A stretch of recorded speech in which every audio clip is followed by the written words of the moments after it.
Hello সবাইকে, আজ লক্ষ্মী পুজো। Happy Lakshmi পূজা সবাইকে। তো আজকে আমি পুজো ঘরের মধ্যে ছোট করেই করি সব সময়। তো করছি হলো আজকে পাঁচালি পরেই পুজোটা হবে। সবসময় আমি তাই করি, আমি পুরোহিত দিয়ে না পাঁচালি পরে করি। এখানে পুরোহিত আমি ঠিক চিনি না কোথায় কি, তো তার জন্য আমি এরমভাবেই করি।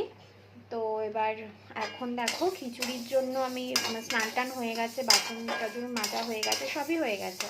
তো খিচুড়ির জন্য খিচুড়ি করব আজকে। মাতৃহতো আমার পিতরের লক্ষ্মী, তাই জন্য ভোগ দিতে হয়, তাই খিচুড়ি ভোগ দেব। কতটুকু কী করি তোমাদের সাথে সবই শেয়ার করব, চলো দেখতে থাকো। খিচুড়ির জন্য আমি এখানে ডাল ভেজে নিচ্ছি, আর চাল আমি গোবিন্দভোগ চাল আমি ধুয়ে রেখে দিয়েছি। তো এবার খিচুড়িটা চলো করে নিই।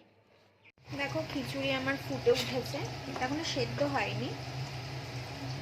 খিচুড়ি ফুটছে, এখনো অনেকক্ষণই হবে।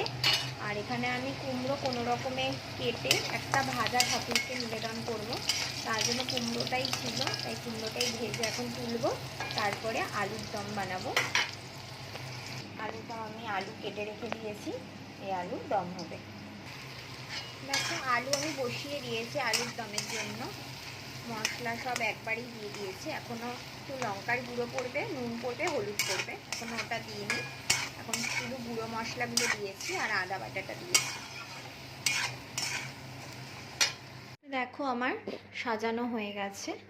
এখানে খিচুড়ি, আলুর দম, ওখানে মিষ্টি, এখানে পাঁপড় ভাজা, কুমড়ো ভাজা, এদিকে সুজি, বোঁদে, নাড়ু, মোয়া, আর ওদিকে লুচি। আর এই ঠাকুর সাজানো আমার ঘরোয়াভাবে করছি। তো এবার চলো আমি পুজোয় বসবো। চলো আমার পুজো কমপ্লিট, পাঁচালি করে পুজো দেওয়া হয়ে গেছে।